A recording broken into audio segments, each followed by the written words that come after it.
ॐ अस्य श्री पंचमुख हनुमत्कवचमन्त्रस्य ब्रह्मा ऋषिः गायत्री छन्दः पंचमुख विराट हनुमान् देवता ह्रीं बीजं श्रीं शक्तिः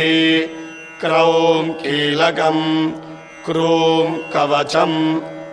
क्रैं अस्त्राय पटे इति दिग्बन्धः। श्रीगरुड उवाच अथ ध्यानं प्रवक्ष्यामि शृणु सर्वाङ्गसुन्दरी यत्कृतं देवदेवेन ध्यानं हनुमतः प्रियम् पञ्चवक्त्रं महाभीमं त्रिपञ्चनयनैर्युतम् बाहुभिर्दशभिर्युक्त